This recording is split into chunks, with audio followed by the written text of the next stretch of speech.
La primera, el Congreso aprueba investigar el caso López Meneses. La primera dama, Nadine Heredia, pide que dicha indagación se considere desde los 90. En tanto, el partido fujimorista pide interpelar al ministro de Defensa, Pedro Cateriano, para responder si interlocutor del audio Luz Verde fue el ex operador de Montesinos. La segunda, el ministro del Interior, Walter Albán, afirma que el jefe de la policía no le ha exigido disculpas públicas al presidente Ollantumala por atribuir a la policía la crisis López Meneses. En tanto, denuncia que efectivos del BRAEN viven en pésimas condiciones y el Comando Conjunto informó que un soldado murió en ataque terrorista en Satipo.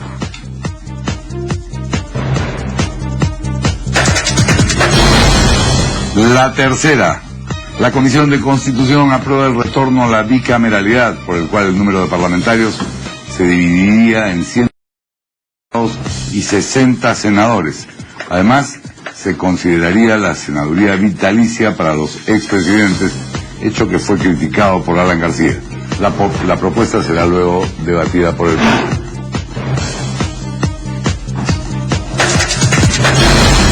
La cuarta noticia, en lo que va de noviembre se han registrado 21 sismos en el Perú, según el Instituto Geofísico. El sismólogo Hernando Tavera recomendó poner en práctica lo aprendido en los simulacros de defensa civil. Si no asumimos la tarea que nos compete, estamos contribuyendo a la irresponsabilidad por falta de preparación, señaló.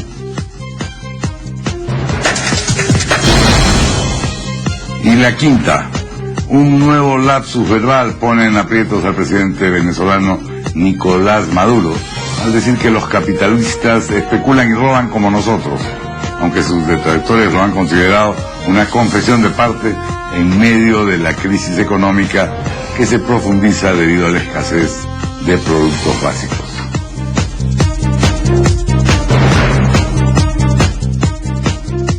Bueno, para comentar estas noticias nos acompañan el día de hoy, Guido, dos congresistas, Juan Carlos Euren, buenas noches. vocero de la bancada PPC y Alianza por el Gran Cambio, y también Octavio Salazar, congresista de Fuerza. Muchas gracias. Buenas noches, ¿cómo están? Gracias por estar con nosotros. Bueno, y vamos con la primera, que tiene que ver directamente con lo que el Congreso ha decidido hoy, aunque hay quienes pretenden darle alcances e interpretaciones distintas a esa comisión que se ha decidido crear para investigar el caso López Meneses. Así es. Bueno, en principio no se ha decidido. El Consejo Directivo ha dado pase para que la moción sea vista el día viernes en el Pleno. Y ahí hay básicamente dos posiciones, una desde el oficialismo, el presidente o copresidente o copresidenta, la señora Nadine, que han señalado pues que hay que investigar desde las raíces, esto es desde los años 90, y aquellos que pensamos que hay que investigar el tema puntualmente, el caso López Meneses, porque de lo contrario nunca llegaremos a nada. Investigar lo acontecido hace 23 años es no investigar nada en el fondo, y además que eso ya fue investigado, no solo por el Congreso, el Poder Judicial, ya fueron muchos sentenciados, muchos procesos, muchos condenados, dentro de ellos el propio Montesinos y el propio Fujimori, que ambos purgan condena por actividades ilícitas. Lo que ha sido de alguna manera interesante, que es lo que ya señala Juan Carlos, es esta suerte como de eco y de comparsa de personas del gobierno que insisten en que las investigaciones se remonten. Mucha broma en la de noticias, prehistórica, claro. Más o menos quién tiene la culpa, Adán y Eva. Pero vamos a escuchar, porque la señora Nadine Heredia, la primera dama, se sumó a los pedidos. Escuchemos mejor sus declaraciones para analizar. Eso tiene que investigarse, como te digo, o sea, no podríamos decir únicamente que es un hecho aislado de unos determinados meses, porque el actor principal viene tejiendo sus redes desde los años 90, entonces ha trascendido años, ha trascendido gobiernos, ha trascendido instituciones, entonces tenemos que ver qué tipo de redes ha tejido este señor a lo largo de estos años. Este gobierno, el gobierno del presidente Ollantumala, garantiza que no va a dejar pasar esta lacra, porque ha luchado contra ella desde el principio. ¿Qué dice don Octavio Salazar respecto? Bueno, esa es la paranoia del miedo, ¿no? Esto guarda pues una consonancia con lo que dijo el presidente, con lo que también manifestó el presidente del Consejo de Ministros y lo que toda la bancada del oficialismo ha venido diciendo. Pero indudablemente pretender cuajar una idea en la ciudadanía de que se investigue desde el año 90 hacia adelante para ver las raíces de este tristemente célebre Óscar López, entonces pues la ciudadanía lo ve como un tema risible, lo ve como un tema como que suena a burla. Entonces lo que la ciudadanía desea es que se vaya hacia adelante, que se investigue todo, porque no solamente vayamos a ver desde el punto de vista policial el tema, 18 meses sin que nadie se haya dado cuenta, y hay otros actores políticos y también indudablemente el propio comando conjunto que tienen mucho que explicar, y el temor es obviamente en una comisión a que por ahí alguien se atemorice y que hable más de lo debido y se genere pues todo un problema al gobierno.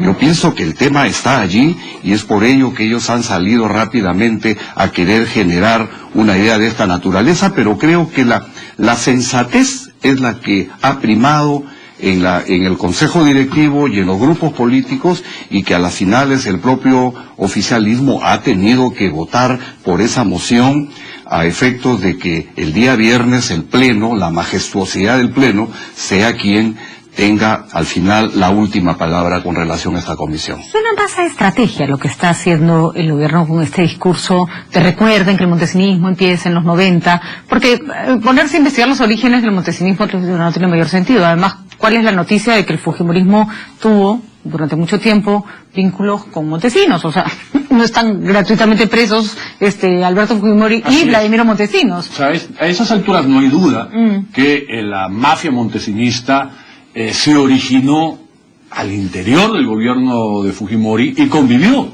durante el gobierno de Fujimori. O sea, en eso ni los fujimoristas lo niegan. Es un hecho fáctico, es un hecho real. De que no desapareció, con la cárcel de Montesinos tampoco. Siempre se ha sabido que los tentáculos estaban ahí y que en algún momento pasaban factura por un lado o por otro, ¿no? Y yo creo que también es importante señalar, si bien es cierto hay que partir de investigar el hecho de López Meneses, si ha habido o hay un poder paralelo, si ha habido o hay un sistema de inteligencia con orientación política, porque de que haya sistema de inteligencia en buena hora, no porque tenemos un frente externo, un frente interno, que tenemos que asegurar la vitalidad y la seguridad nacional.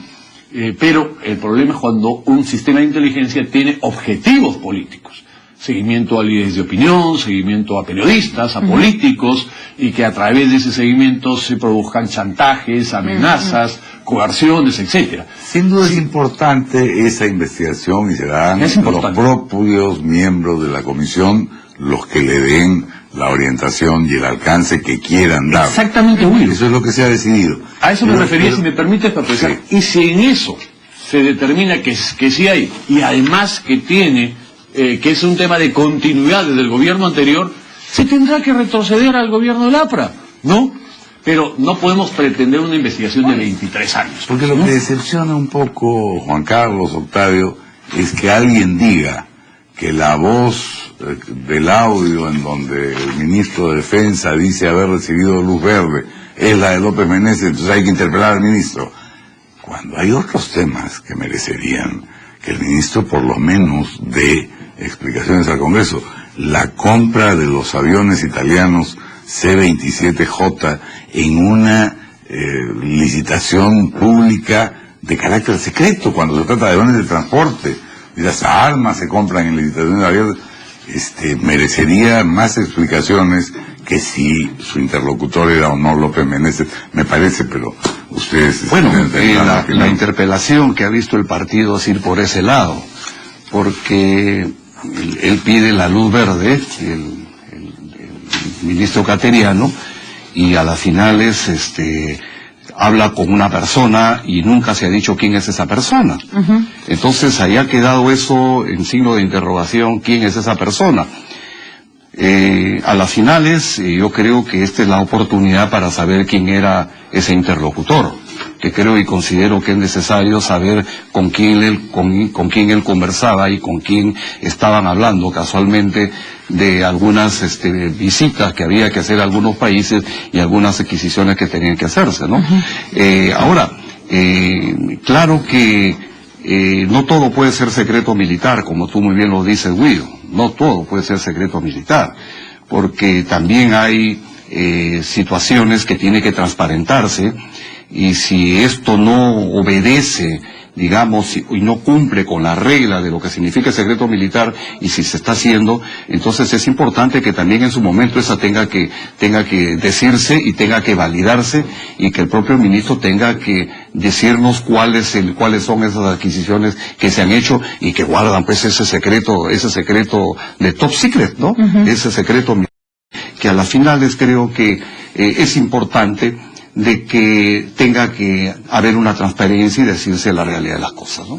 Ahora, es buena la propuesta de que Lucho Galarreta presida la comisión de investigación. ¿Hay voluntad para que así sea finalmente? ¿Cómo lo ven? En lo personal, claro está, y no hay duda, sería de lujo una comisión presidida por Lucho Galarreta. Pero no es que nosotros pongamos o es Lucho Galarreta o es nadie, deslegitimamos al resto. Yo creo que hay muchos congresistas que pueden hacer un buen trabajo. Más que la persona que lo presida, yo creo que lo más importante es que, y esta es una forma de bloquear la investigación también, y ahí debemos leer el verdadero objetivo del gobierno y de su bancada. Si se pretende una comisión numerosa de 18 personas, 19 personas que mantengan la proporcionalidad de las bancadas, ya podemos tener la certeza todos de que no se quiere investigar, de que va a ser un circo y que va a ser un bloqueo permanente. Lo importante es que sea una comisión pequeña, de 5, 6, 7, 8 parlamentarios, y que respondan a sus calidades personales más que a criterios de tamaño de las bancadas y proporcionalidad. Porque lo contrario, por gusto hacemos una comisión, porque se va a repetir el blindaje de la bancada de gobierno con sus aliados, y vamos a perder el tiempo, vamos a perder dinero, vamos a perder credibilidad y confianza. ¿Qué piensan en la bancada del PPC APP sobre la interpelación a Cateriano? Mira, la interpelación tiene tres partes, diría yo. Una muy política, que se siente pues la mala relación entre el fujimorismo, el APRA y el ministro Cateriano, que es obvia, que es política y es legítima. Como también sabemos que Cateriano tiene muy mala onda, ¿no? Con estos dos partidos. Tiene buena onda con alguien, siempre está de mal humor, ese señor. Sí. Una segunda parte tiene que ver, que sí me parece importante que se puede esclarecer el tema de este bombardeo en Mazángaro, ¿no? Creo que también esa parte me resulta ya se reconoció el error, ya se pidieron disculpas, ya se va a indemnizar. Sí, pero no hay en las 41 preguntas ni una referida a hay un tercero vinculado a censos militares, ¿no? No me parece mal el contenido, creo que falta, ¿no? Y falta un tema que es importante, que además es repetitivo en el gobierno, el tema de adquisiciones secretas de una cosa es armamento bélico, otra cosa es vehículos de transporte. Ya hemos hecho bajo ese mecanismo, bajo el pretexto de compras de gobierno a gobierno, licitaciones donde se han comprado patrulleros y helicópteros, que entre la convocatoria y la buena pro han mediado 72 horas. Las compras a Corea de patrulleros y a Francia, si no me equivoco, de helicópteros, fueron procesos absolutamente raros, por decirlo menos. En este caso también, en el caso de la licitación de transporte, está plagada de irregularidades. La licitación y la buena pro se ha otorgado sí o sí a la empresa a la que estaba destinada, porque las especificaciones técnicas hacían que Alenia, la empresa italiana, pero ese punto también, Guido, se puede agregar, ¿no? También se puede agregar. Magnífico. En el debate, se puede hacer preguntas adicionales. Y ahora, es importante además que no solo se consolide una comisión independiente y sin que haya efectivamente la proporcionalidad que de la que en algún momento se habló, que sería una locura. Ya se hizo una comisión de ética. Se ha aumentado a 15. Pero, a 15 ya es un desastre. Pero además hay que reconocer que cuando el gobierno dice que se tiene que llegar hasta los 90, eso también agarra velero carisma y agarra una serie de cosas que ellos no quieren que se siga tocando. Entonces también se pueden estar disparando al pie con esta táctica de retroceder hasta el infinito para ver, no sé. Es que en el fondo cuando se pretende el infinito, lo que se pretende es que nada se investigue, ¿no? Porque se comenzará con un tema y de ahí alguien plantará resucitar a procesados, a sentenciados y a fallecidos, ¿no? Para que se investigue hasta sus parientes, hijos y nietos. Entonces, en realidad es una burla al país. Yo espero que el propio presidente de la República, la señora Nadine, el premier que está de estreno, puedan coordinar de acá al viernes y mostrar seriedad. Porque si esto es un circo, la mancha va a quedar indisoluble en este gobierno de que hay influencia de la mafia montesinista y que no quisieron esclarecer porque justamente tienen miedo a que se evidencie, ¿no? Entonces, ellos deben ser los más interesados en zanjar este tema, no solo con claridad, sino con transparencia y prontitud. Cada día que pasa es peor. Sí, claro. Porque los ciudadanos se siguen haciendo preguntas. ¿Y qué cosa había ahí? ¿Qué se guarda? ¿Por qué se quiere ocultar? Ese es el tema de fondo. Y este es un tema político. Este es un tema netamente político. Para que haya habido una renuncia insofacto del señor Villafuerte, para que se haya separado al ministro del Interior, haya comenzado a querer subir dentro de la estructura orgánica del Estado, y lo han detenido cuando se ha tocado algunas otras partes. Pero usted, Octavio, tiene que tener información de dentro de la policía. ¿Cómo se sienten los altos oficiales del comando? Créanme una cosa, que hay una desafección al interior de la institución, hay un dolor, la institución ha sido vilipendiada, ha sido ultrajada. A las finales, creo que en algún momento lo dije aquí en el programa, cada ser humano tiene una madre individual, que es la madre nuestra, pero cuando pertenece a un colectivo, la madre es la institución. Sí, claro. Y no le vamos a echar la culpa a la institución de los problemas de los hijos, ¿no? Entonces, ha habido un apresuramiento y el día de hoy el ministro Albán ha declarado, dice: no puedo entender cómo una institución con tanta experiencia y capacidad para actuar en tantos aspectos haya podido ser burlada durante tanto tiempo, citando lo dicho por el presidente Humala. Entonces lo dan por cierto. Entonces, ¿qué cosa quieren ocultar? Que la policía se va a mandar por su lado. Octavio, vamos a ir a una pausa porque ese es nuestro segundo tema. Exactamente, ¿no? El tema que nos toca. Entonces, vamos a seguir conversando sobre el punto. Ya volvemos. Continuamos en las 5 a las 7 y estábamos por entrar al tema que ya el congresista Salazar estaba de alguna manera abordando. Y es que ha salido el ministro del Interior en unas declaraciones bastante confusas. Se le preguntó si es que el jefe de la policía, el señor Flores, le había pedido al presidente disculpas públicas para permanecer en el cargo. Recordemos que hubo toda una serie de rumores el día que juramentaba Albán sobre su posible renuncia. Albán ha salido a decir, no, nadie le ha pedido disculpas públicas al presidente, que por cierto no las va a dar, y más bien lo que el presidente le ha pedido a la policía es pruebas rápidas de lo que a todas luces, según el señor Humala, fue una negligencia en la policía, porque creo que lo que se está... ¿Escuchamos a Albán, Patricia? Sí.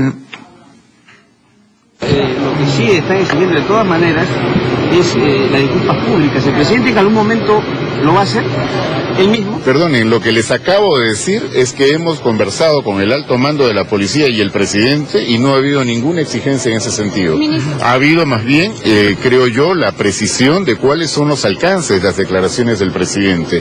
El presidente lo que ha dicho es: yo tengo la máxima confianza en ustedes como mando de la policía, pero por favor, encuentren algo, alguna prueba, indicio de prueba de que además de personal policial habrían otros que también están implicados o comprometidos. Mientras no haya eso, yo no puedo entender cómo una institución con tanta experiencia, con tanta capacidad para actuar en otros aspectos, aquí haya podido ser burlada durante tanto tiempo. Bueno, si de encontrar algo se trata, de encontrar un panal de abejas en la vía pública. ¿Qué declaraciones extrañas, ¿no? Porque es como, para echar a más gente, por favor, ¿no? Además, es lo que nos estaba comenzando a comentar el congresista Octavio Salazar. Es decir, ¿cómo una institución así ha podido dejarse mecer durante tanto? O sea, son los policías los únicos responsables. Los únicos responsables. Ahora, yo creo que La pita por ese lado. hay algo que no se puede negar, más allá de que sean actos de corrupción o no, o que sea negligencia, o que sea alguien que daba la orden y que no se podía incumplir. Lo cierto es que se actuó durante 18 meses de una manera irregular, ¿no es cierto? En el sentido de que el cuaderno no se avisó, no se hizo lo que normalmente se hace. Hasta ahí es la única certeza que existe. Claro, porque mira, fíjate, esto es un tema de confianzas, porque si a ti te pide una autoridad de que necesita que le dé seguridad a su vivienda, te lo está pidiendo, tú lo llamas al jefe de región y le dices, atiéndelo por favor a la Es que lo a la que no autoridad. está claro es que el jefe del comando conjunto haya pedido. Déjame que te explique.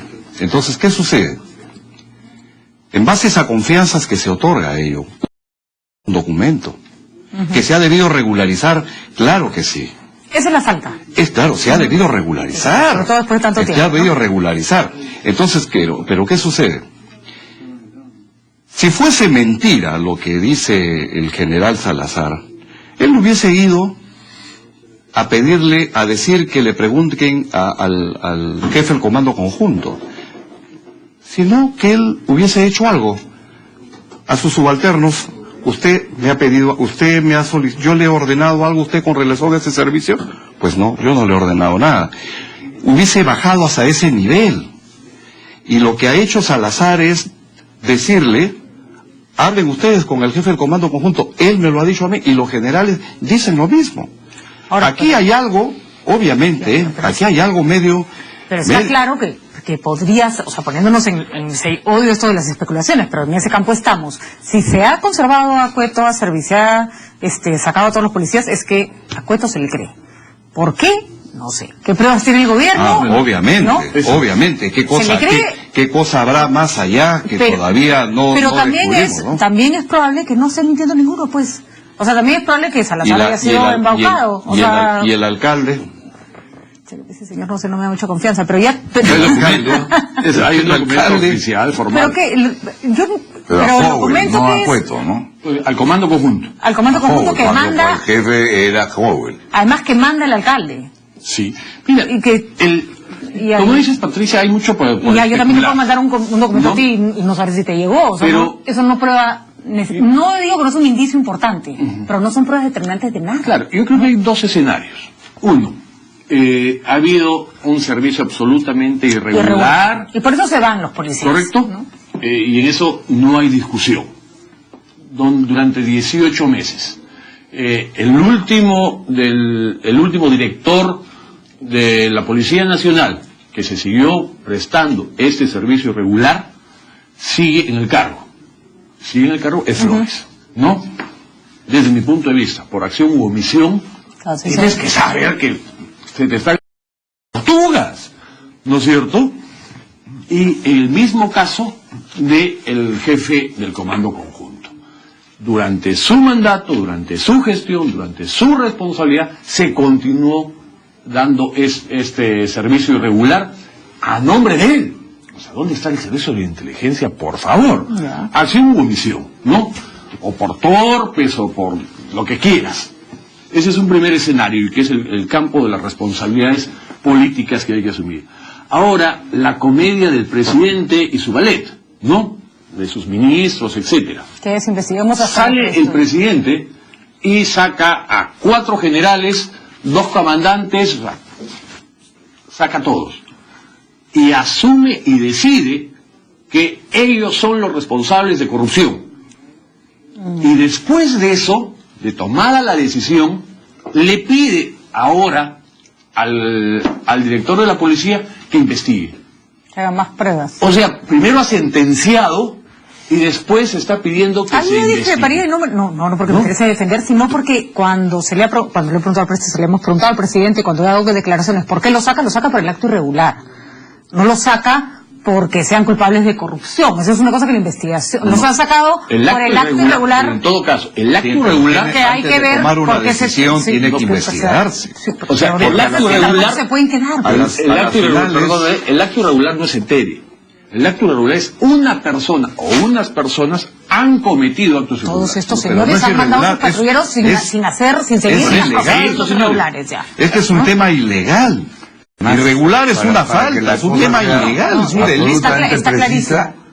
Quien destituye a los 3 generales, un coronel y un comandante no es el presidente de la República, Pero- es el ministro del Interior. Pero él firma la resolución. De acuerdo, Claro. pero Pedraza declaró a radioprogramas a las 7 de la mañana de la noche en que esto se hizo. Claro, eso es una medida rápida para poder apagar el Revisa incendio. formal. Pero para no Pero andar sabemos más que en el- Pedraza no era Para no andar más en la un gran líder, ¿no? Del sector. Pero creo que para no andar más en la confusión tenemos que, o sea, está claro que a todo el que mandó un patrullero sin seguir los lineamientos regulares, lo han sacado. Si lo mandó porque le mandaron, si lo mandó porque recibía plata por lo bajo, si lo mandó porque es parte de una mafia, eso se va a ha saber sancionado después, al ¿no? mando medio. Pero, ¿de dónde vino la orden? Eso no No, sé. perdón, El director de la no, policía. Mando medio no. El jefe de la UDEX, el jefe de la Irandro, Pero a lo que voy 3 es- generales, un coronel, un comandante. El jefe del comando conjunto, que es la cabeza, llamémosle jerárquicamente más importante de las Fuerzas Armadas, no hay ni siquiera pedido de investigación, ¿no? Se Y cree a la ciencia cabeza cierta de la lo que él Policía dice. Nacional, que es el director de la Policía Nacional, ninguno de los dos ni hay pedido de investigación ni hay sanción, ¿no? Ni siquiera pedido de investigación, porque a esa cabeza, durante su mando, se han producido irregularidades, a él le pide investígueme, trate de encontrarme por lo menos indicios, dice. Encontrar algo. Encontrar Alguien- algo. Bueno, aquí hay un tema que hay que investigar. Hasta ahora ¿no? nadie sabe Y, qué cosa se custodiaba. Pero Nadie sabe. Nadie sabe, porque al señor López Meneses, Me definitivamente, temo La que institución por más no se- eficiente que sea el Congreso en esta investigación, que esperemos se apruebe el día viernes en el Pleno, no va a haber tiempo para que llegue a encontrar algo y mientras tanto vamos a seguir especulando y se va a seguir pero hay deteriorando algo. la imagen de la autoridad, la imagen de la policía, la imagen hay de la algo. Fuerza Armada y la imagen presidencial. Pero hay algo que sí es verdad.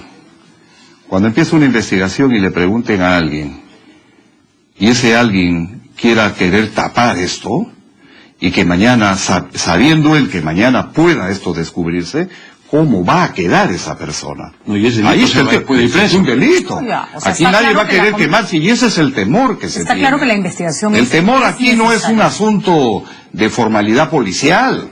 El temor aquí es un tema político. Pero es y curioso quema. porque ya vamos más de una semana en este tema y seguimos igual de desorientados. O sea, la información pareciera no estar clara. Yo creo que hasta a determinados niveles no está clara para nadie, ¿no? Hay cierto punto en el que nadie lo tiene claro. Y hay temas que a mí me llaman un poco la atención. En el reportaje de Chichi Valenzuela se habla de un largo seguimiento, ¿no es cierto? Pero ese material de ese largo seguimiento, ahí se supone que se ha debido ver quiénes entraban, quiénes salían, ¿no? Y sobre eso no se está hablando. Ahora, hay una cámara, Del justamente municipio, ¿no? del municipio, sobre ese material que ha debido grabar durante mucho tiempo, quiénes entraban y quiénes salían, quiénes se reunían, tampoco se dice nada. En San Jorge, donde estaba López Meneses en la época que supuestamente coordinaba con Hay registro de entrada y salida. la gente supongo. de Humala para los candidatos al Congreso. Tiene que haber un registro De visitas. de visitas. Entonces, Todo son eso tres debe piezas estar- claves todo a modo de debe estar- ejemplo. Todo eso va a salir en la Público investigación. Toma. ya solicitándolo. Claro, el Mira. Ministerio Público ya Mira. tiene los videos, están apreciándolos. Como quién visita o quién no, tiene que haber un registro de la base naval. Bueno, acá otro candidato para presidir la comisión está acá. Aunque después de la de justicia creo que tiene que tocar respirar hondo el congresista Ures. Vamos a una pausa. Escucha titular.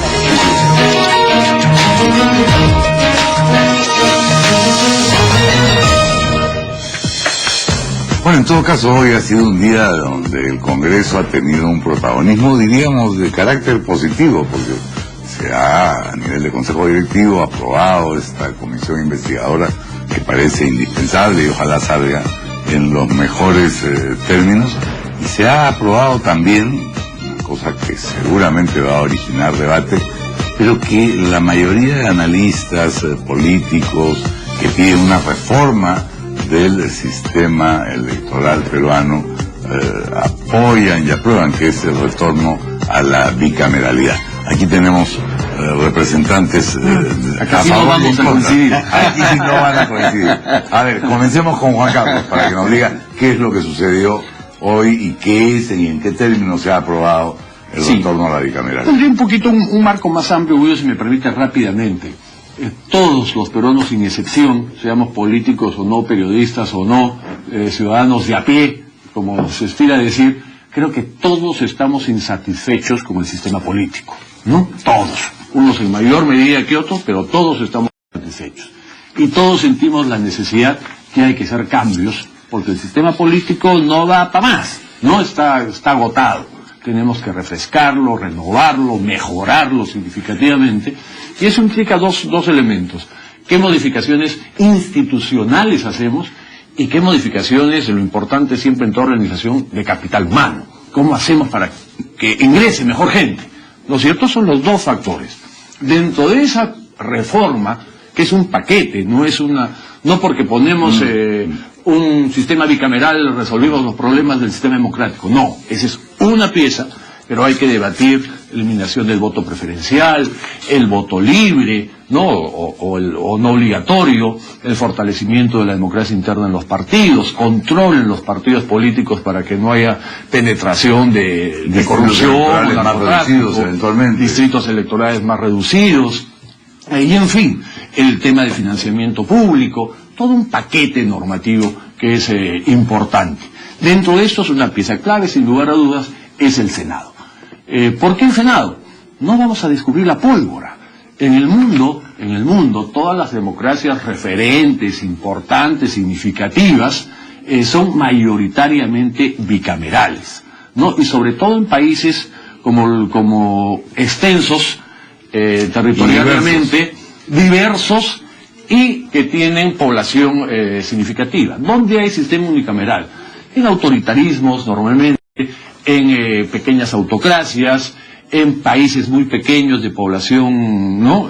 Relativamente pequeña o pequeña, ¿no? Muy homogéneos. Entonces, ese sistema ya está en el mundo. Entonces, más que mirarnos nosotros al ombligo y decir qué es lo mejor, tenemos que ver un poco el mundo, qué sistemas políticos son los que mejor funcionan.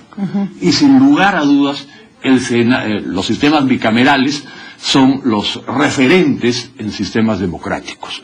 Ahora, hay que hacerlo a nuestra medida. No es cuestión de ponerse el saco de los ingleses o los americanos, sino ver cuál es el modelo bicameral más eficiente, dinámico, que no sea repetitivo entre diputados y senadores, que sea cámara básicamente revisora, que cumpla funciones diferenciadas como elegir el Tribunal Constitucional, el BCR, el Contralor General de la República, aprobar tratados internacionales, autorizar viajes del presidente, como se ha planteado, ¿no? No es que todo lo que haga diputados lo va a revisar el Senado, no.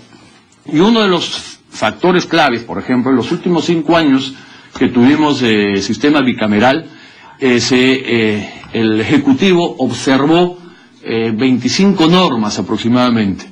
En los últimos 5 años el Ejecutivo ha observado 270 normas. Eso quiere decir que la calidad del sistema, como estamos procesando, es muy malo, ¿no? Entonces, y eso es muy caro. ¿Y por qué plantear que los expresidentes sean senadores vitalicios? Esa es una figura ya bastante arcaica y que les da inmunidad para siempre. Y cosas y las estamos viendo. Eso es bien discutible, yo también. Muy discutible, pero ¿no? sí hay un factor que va por el lado, por ejemplo, del transfugismo y la falta de liderazgo y compromiso que tienes en las bancadas. Entonces, es interesante tener un personaje, ¿no? Eso se resolvería si los candidatos a la presidencia que no obtienen exactamente pueden entrar al Senado, van de cabeza del Senado. Y eso no se ha puesto. Pero escuchemos las opiniones en contra Gracias, Guido. En el mundo existen 3 sistemas: el parlamentario, el presidencial y el semipresidencial. El sistema del Perú es presidencial. Presidencial, disculpa. No, presidencial. Podemos, bueno, después podemos discutirlo. Pero aquí en el tema de fondo, la mayoría de los países que tiene parlamento unicameral son aquellos países que son parlamentaristas, porque el poder nace del pueblo, nace del parlamento, y por eso hay una sola cámara. El Perú es presidencial. El Perú hoy en día tiene una sola cámara. Se está optando porque retornar a la bicameralidad. El 2005 se hizo la primera intención, el 2007 la segunda intención de querer hacerlo, y hoy día se vuelve a insistir en el tema. Al margen que sea unicameralidad o bicameralidad, lo más importante es que hay que hacer leyes buenas, que no hayan leyes en cantidad, sino que hayan leyes en calidad. Y ahí estriba el tema. Fíjate, pero un tema. Precisamente, perdón la interrupción, Octavio. Sí, claro. Lo que tú dices me parece contradictorio con una defensa de la unicameralidad. Porque si somos un país presidencialista, deberíamos ser bicamerales. Y quizá el mejor ejemplo está en el proyecto de estatización de la banca del primer Alan García, que fue detenido por el Senado después de que en diputados había sido entusiastamente aprobado. Lo habían aprobado. Si somos presidencialistas y tan presidencialistas, deberíamos precisamente tener un equilibrio de poderes con mayor peso.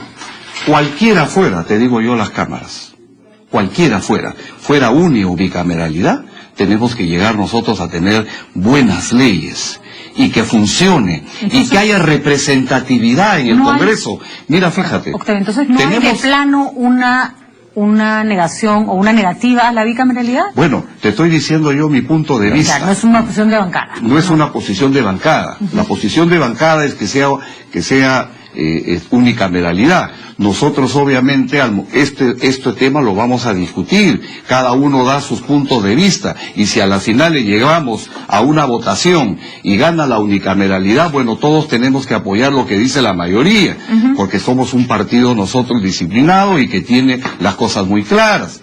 Entonces, aquí el tema de fondo es que no estamos totalmente representados, imagínate. 130 congresistas para 30 millones de peruanos. Si tú vas a otros países con 6 millones, tienen 150 congresistas.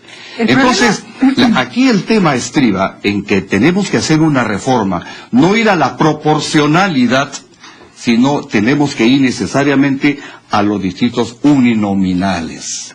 Porque es inconcebible que San Juan del Lurigancho, nos están escuchando los ciudadanos de San Juan del Lurigancho, 1 millón de habitantes y sin embargo no tienen un representante al Congreso. Entonces eso no es democracia. Claro, que está claro, ambas propuestas apuntan a una reforma.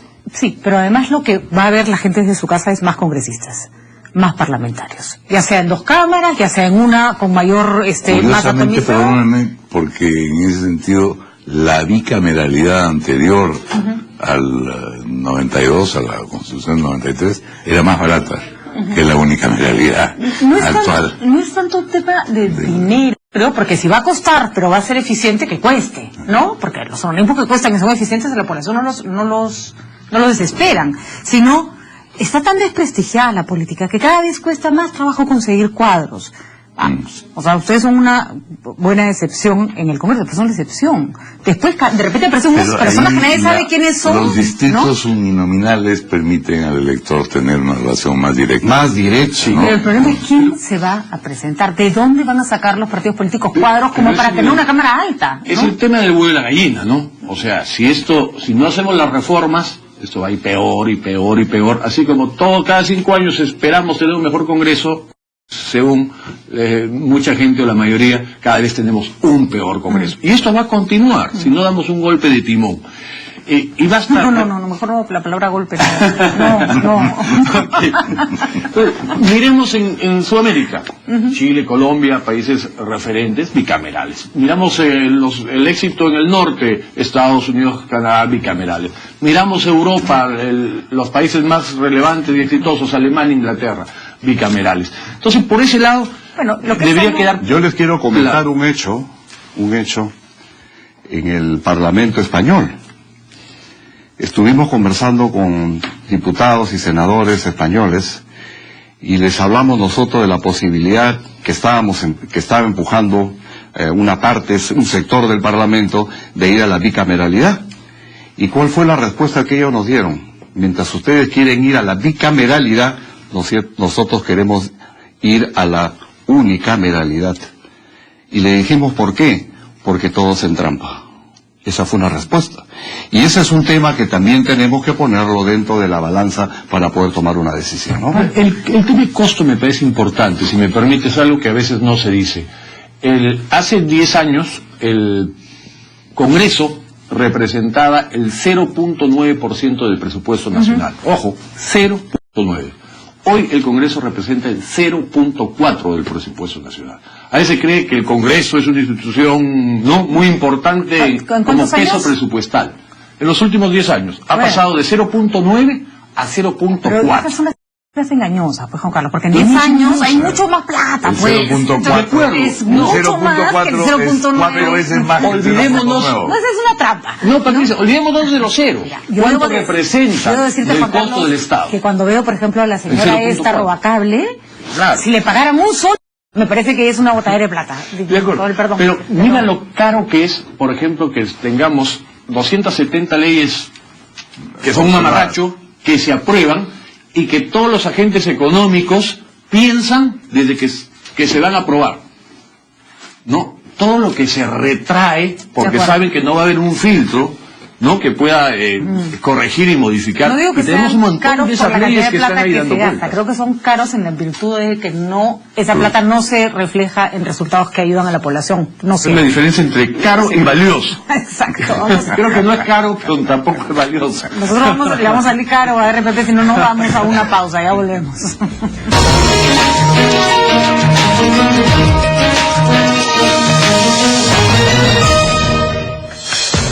Bueno, la pregunta de siempre, ¿estamos listos para los sismos y para cuando venga uno de esos terremotos que sabemos que va a venir? Y la respuesta de siempre es no. Nunca. No. Algunas personas nunca. Pero no solo porque creo que hemos avanzado mucho, y acá los congresistas nos van a contar cómo se comportaron en el Congreso, no solo porque hemos avanzado en términos de simulacros, las personas me parece que ahora sí están actuando con mucho más responsabilidad, sino porque todavía vemos, por ejemplo, he estado viendo reportajes en la mañana sobre casas en barrios altos, casas en el RIMAC, que en realidad no sé cómo no se han caído sin sismo, ¿no? Entonces estamos asistiendo pero a personas... la única persona herida en el último sismo fuerte ha sido por un problema de pánico. No por... pero eso no se puede controlar, pues no hay que fastidiar a la gente que se asusta. Sí, pero no me digas que es un poquito que vuelve la que se riendo. Pero lo cierto es que estamos asistiendo a personas que literalmente viven, y desde ya podríamos decir como en mausoleos, porque esas casas se van a convertir en sus tumbas y nos hemos acostumbrado a que ese riesgo exista. ¿Qué se puede hacer al respecto?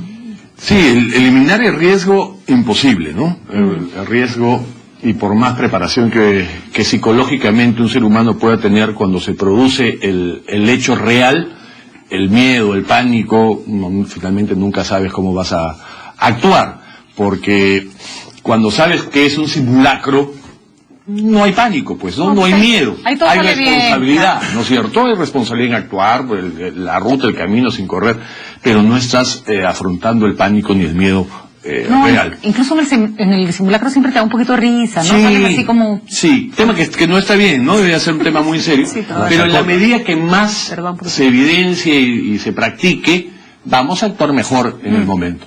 El otro tema sí es en el que creo que no avanzamos, porque está muy bien que hagamos simulacros y mientras más frecuente, con mayor responsabilidad y difusión en buena hora, pero el otro tema es el de infraestructura, es el donde yo veo que hay muy poco avance. Por ejemplo, tenemos una evaluación de riesgo sísmico de todos los puentes en el país, tenemos una evaluación de riesgo sísmico de los puentes peatonales, tenemos alguna evaluación reciente, pública, conocida, de riesgo sísmico de nuestras represas en el país, ¿no? Y no quiero seguir hablando porque tampoco se trata de generar pánico, pero creo que en ese campo sí no hay un trabajo serio, ¿no? En el de prevención de personas, para que no suceda lo que dice Guido, que nos atropellemos, ¿no? Y nos caigamos por las gradas y nos matemos unos a otros por pánico.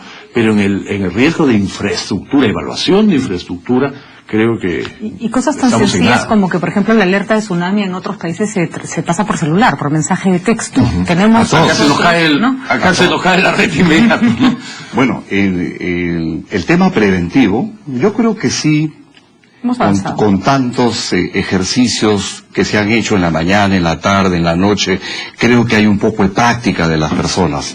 Han aprendido a identificar cuáles son los puntos críticos dentro de su vivienda y dentro también de su trabajo. Y cuando están en la calle, cuál tiene que ser el comportamiento que tienen que tener. Lo que me preocupa, además de lo que dice Juan Carlos, el tema de la infraestructura, porque al fin y al cabo Dios es peruano y Dios es que por eso las iglesias no necesitan, no pasan por defensa civil, no requieren licencia municipal de funcionamiento y no pasan por licencia, y en Pisco se cayó y murieron, y murieron muchas personas, ¿no? Mira, pero lo que sí más me preocupa es la organización para poder afrontar un sismo, una calamidad pública. No estamos hoy en día en la capacidad de decir, nuestras autoridades saben qué realizar en caso de un sismo de tal magnitud, por ejemplo en Lima y en cualquier sitio de provincias. Que fue la desgracia en Pisco. Porque si, por ejemplo, la base naval que había ahí, o la base militar que había ahí, hubieran salido rápido a auxiliar a la población, si hubiera habido un trabajo de coordinación, probablemente mucha gente se hubiera salvado, ¿no? Exactamente. Mira, fíjate. En Lima no sabemos dónde deben estar todos los heridos, dónde colocar a todos los heridos. No tenemos establecidos en qué lugares deben ir y qué médicos tienen que ir a atenderlos. Está dentro del plan, pero no se dice quiénes son los que tienen que estar, porque un plan tiene que entrar al detalle para que las cosas puedan cumplirse. A mí me preocupa casi tanto como la falta de preparación en la que han coincidido ambos en los temas de infraestructura para reaccionar en el momento o para prevenir la ocurrencia de un fenómeno catastrófico, la incapacidad para reaccionar en el al día siguiente, al mes siguiente o 4 años después. A ello voy. Eso me parece. Y eso se llama planificación. Yo recuerdo en el 2007, lo que además fue una medida de emergencia y absolutamente inteligente, haberte visto entrar a RPP a comunicarte por las ondas de radio, porque no había manera de comunicarse con la policía. No se habían caído los radios. Yo me vine acá a radioprogramas. La única manera de poder comunicarme con mis efectivos. Me acuerdo clarito haberte visto entrar, necesito que me presten las ondas de radio para dar indicaciones, ¿no? Que era una salida absolutamente inteligente en una situación de emergencia. Pero hoy día probablemente tendría que volver a pasar lo mismo. Mira, en esa época se cayeron todas las radios. Empresas que donaron agua para Pisco, en la semana siguiente ha sucedido el hecho, tenían que pagar el IGB del agua donada. Locos. Cuando debe ser un tema automático. Es que todo eso se tiene que prever y eso se llama planificación, güey. Y faltan en la línea de mi colega, mi querido amigo Octavio, falta el detalle y el diablo se esconde en los detalles. Ejemplo, sabemos que en esas emergencias, llegado el caso, Dios quiera que no, rebasa la capacidad operativa de los hospitales. Por ejemplo, sabemos que tenemos que recurrir a estadios, a coliseos, a colegios. ¿Qué distritos van a cada colegio? Por manzanas, pues, claro. ¿Qué profesionales van a cada uno de estos locales habilitados? O sea, ese nivel de detalle no se tiene lamentablemente. La logística de servicios, de agua, alimentos. Hay distritos que han hecho esfuerzos, un sistema de emergencia muy consolidado, muy coordinado, con participación del vecindario, pero eso no es homogéneo. No es homogéneo. Y hay algo importante que no estamos utilizando en estos aspectos a la Fuerza Armada, porque yo creo que ellos sí tienen la capacidad, la logística para poder apoyar, y dentro de los planes tienen que estar debidamente misionados las actividades que ellos deben cumplir, ¿no? Fueron los primeros en llegar después de lo de Yungay, por ejemplo, ¿no? Y han sido los que tradicionalmente han dado ayuda en momentos de emergencia. ¿Querías añadir algo, Juan Carlos? Un poco en la línea que tú señalabas, el post, ¿no? El post-traumático. Y tenemos que aprender de ICA, se creó Forsur y todo este tema que fue un desastre, ¿no? Entonces yo creo que las normas no pueden, las normas que regulan la vida cotidiana no pueden ser las mismas normas que regulan la excepción, la tragedia, ¿no? La crisis, la emergencia, ¿no? Ahora, eso están los decretos de urgencia, tema que tuvo miedo García.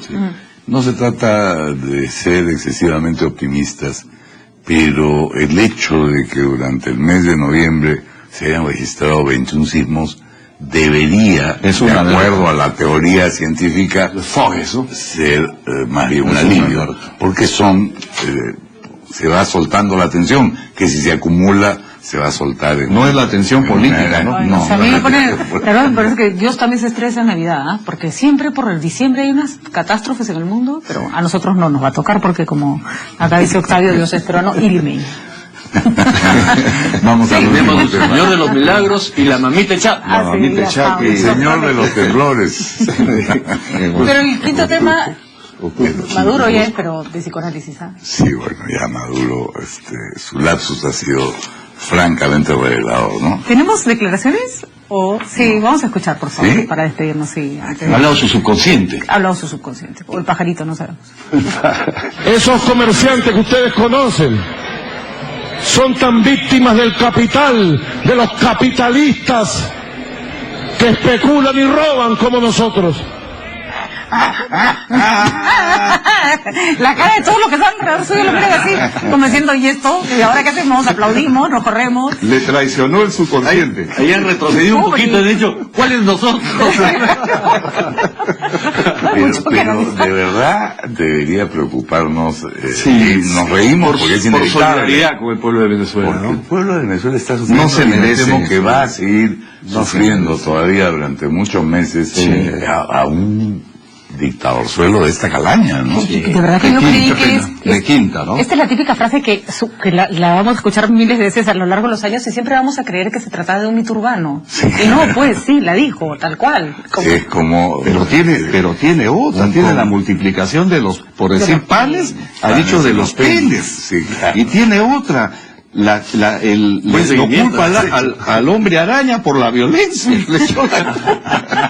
Spider-Man. Sí, pero mire, lo que ha sucedido a Venezuela probablemente en el mejor momento de su historia potencialmente, ¿no? Con los precios del petróleo, tuvo la posibilidad de estar en este momento con un país de lejos del primer mundo, con una tranquilidad, una infraestructura impresionante. Los riesgos. Qué mala suerte. Pero eso es pues cuando se tiene la oportunidad de hacer las cosas bien y no se hacen, después te puede caer el Ese es ejemplo a que el Perú jamás puede llegar, porque ya hemos estado nosotros con un dictador llamado Velasco.